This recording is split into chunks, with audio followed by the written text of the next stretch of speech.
So imagine applying this technology to human development. Yeah. So we're talking about allowing a fetus to be of a certain gestational age and then transferring it to an artificial womb. So this will be life-saving, to say the least, because it will increase the chances of survival for preterm babies. And we'd also help those women who have or who experience certain medical conditions which do not allow them to carry the pregnancy to full term, meaning that the medics will come in and transfer that fetus to an artificial womb.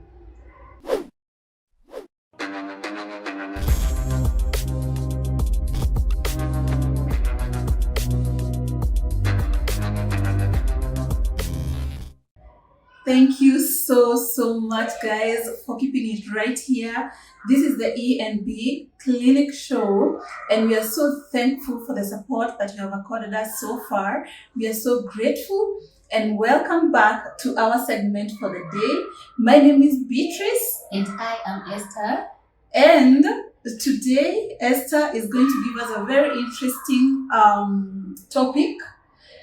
And I'll just allow her, the floor is yours, Esther. Tell us the story. So, on today's discussion, we're going to talk about external uteruses. It's one of the most controversial issues I have come across so far.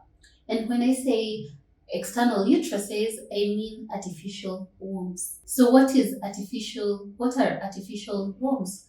We're talking about externally supporting gestation. Okay, let me get this one right.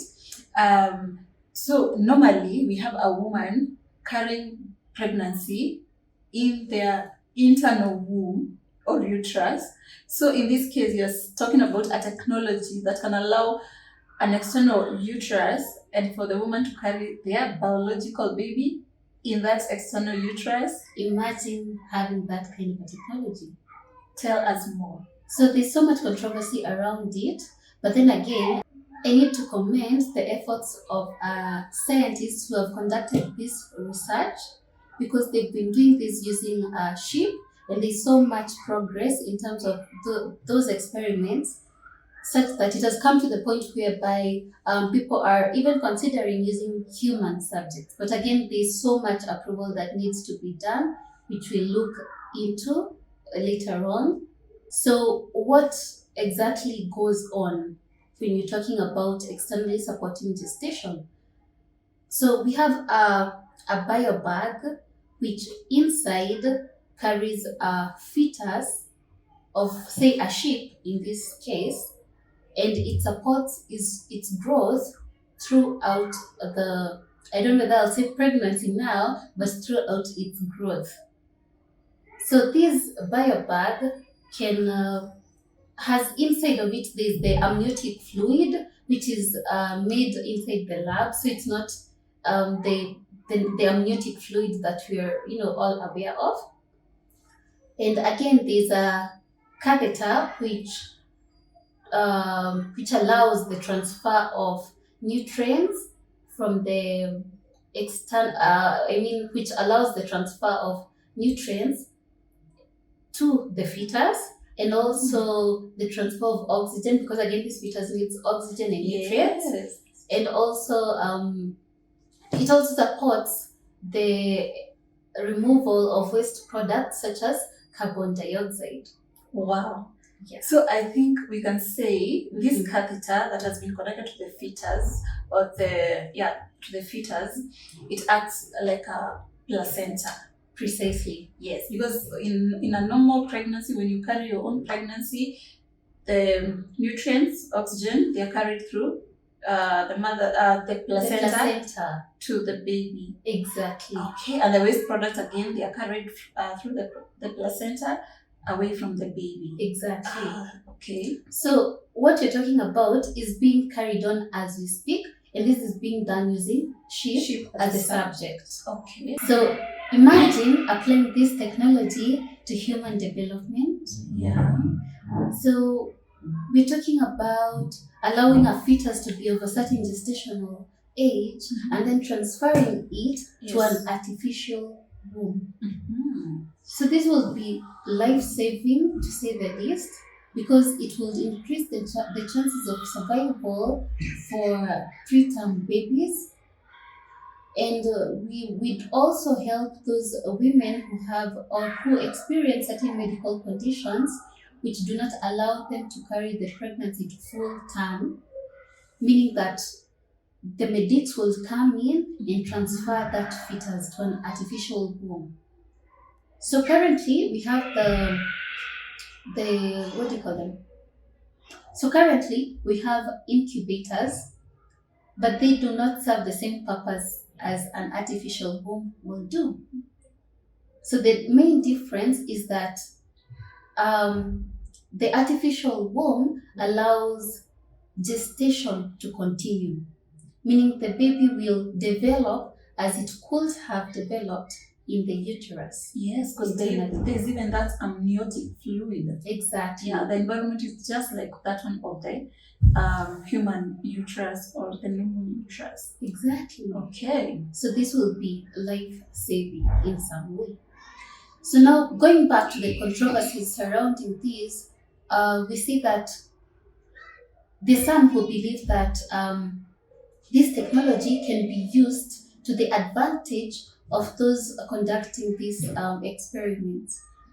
For instance, we can have mass production of these babies, say for military use or for other experiments that will benefit these organizations or those with um, financial muscle. Okay, so clearly there are certain ethical issues that can arise in terms of applying this technology in human reproduction. But okay, there's a positive thing about it because right now we have so many women undergoing cesarean section Yeah. due to various complications, Yes. issues, and even elective cesarean sections. So I think it can reduce the number of women who will be undergoing cesarean C-section because definitely if the pregnancy, if the embryo or the fetus is transferred in the early weeks Yes. of gestation, it means that the woman will be at a lower risk of developing any complications associated with childbirth. Yes. So there's a positive thing about it, but also the ethical issue cannot be ignored. Most definitely, it cannot be ignored. Yes. Yeah. And we've seen a similar, and we have seen a similar instance of such an issue before when you talk about IVF, in vitro fertilization. At some point, people used to see it as just science fiction, and then it got to the stage whereby it's now, people are discussing the ethical issues surrounding it. And then eventually there were approvals, say from FDA. Yeah. And then it now got to a point whereby people are embracing IVF, and it's really beneficial for people who want to become parents. So I'd compare that with this process now that we're starting of external uteruses. At this point, it sounds like science fiction. Yes. And then now we look at the ethical side of it, and maybe, just maybe, it will come to happen. Maybe. So another thing that I've just remembered is that I don't know how possible it is for scientists to now to support the external gestation from conception up to delivery, or up to full-term development of this fetus. I don't know how possible it is to start from conception, because when you think of it, remember we talked about using a catheter to connect it to the fetus so that it can support these fetus using nutrients and removal of waste products, but we didn't put into consideration that we need the heart to be pumping. We need the heart of this fetus to be pumping blood, because that is not something that you can externally induce into the fetus. So I don't know, maybe I really hope, I look forward to seeing scientists covering that gap between conception all the way up to full-term development of this fetus externally. I'm trying to think of for the catheter to be used as the placenta, it means the embryo must have developed enough to even have like blood flowing in the veins, in its veins and all that. Because initially there's no blood flowing. It's just cells, dividing and all that. So I think it has to be at a certain stage of gestation for it to be transferred and then taken to the external uterus, and then the catheter being used when the blood is flowing so that it can get oxygen and again remove oxygen. Because when you look at the first trimester, we find that that's the stage whereby organs begin to grow and they start to develop.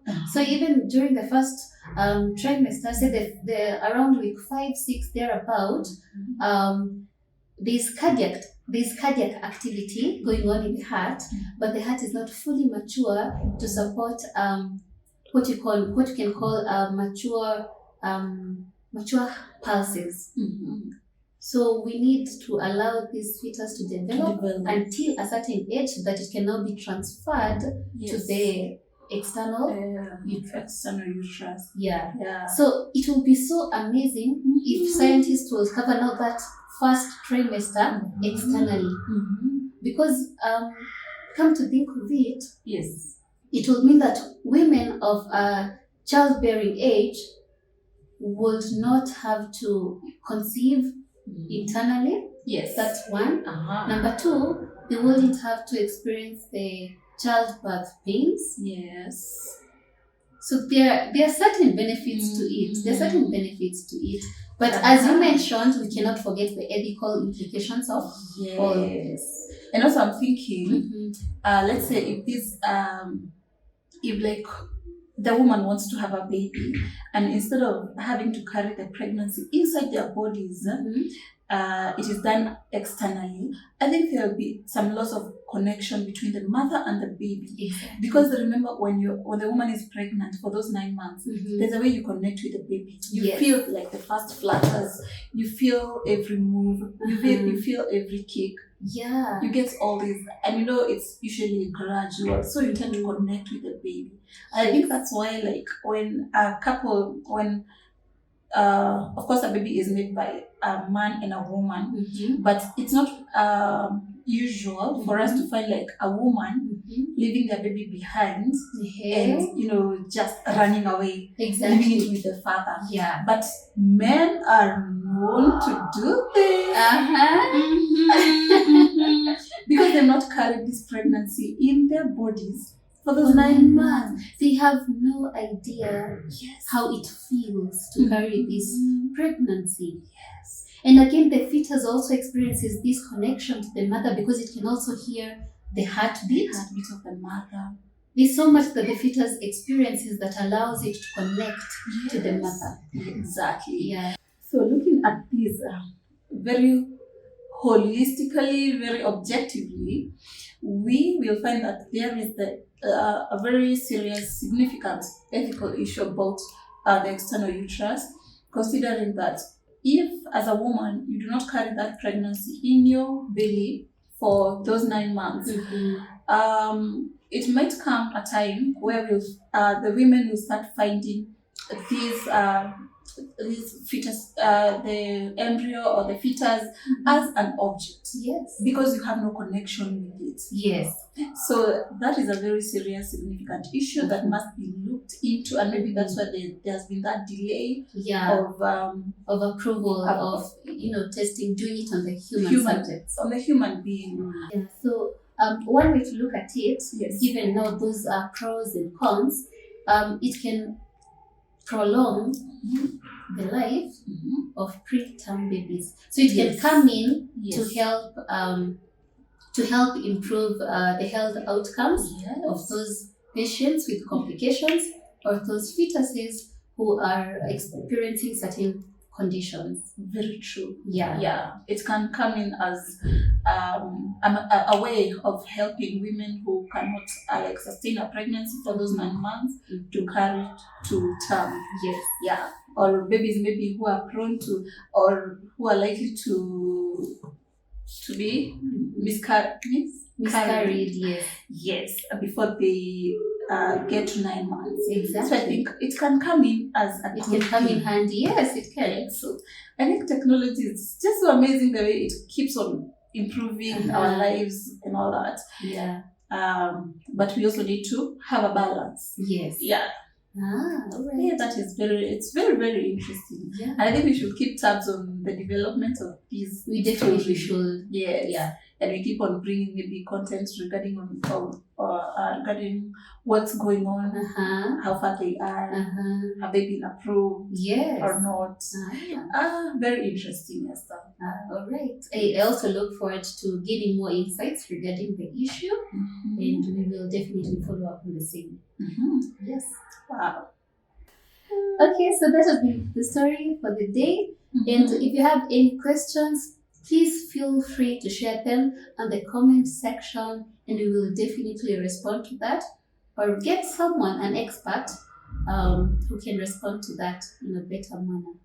So thank you so much, Esther. Again, that was very interesting, insightful. Yes. We are so glad you told us that story, because I think most of us had not heard about an external uterus and or anything going on in the research world, and now we know. So thank you so much. And as we always say, every story told in our own words is meant to educate, inform and empower us, because our voice is our empowerment. So if you liked this video, please give it a thumbs up. Please remember to subscribe if you haven't, share a comment, and even do what? Do everything that you can. All right. Thank you so much. Until next time. Bye-bye. And don't forget to subscribe. Don't you dare.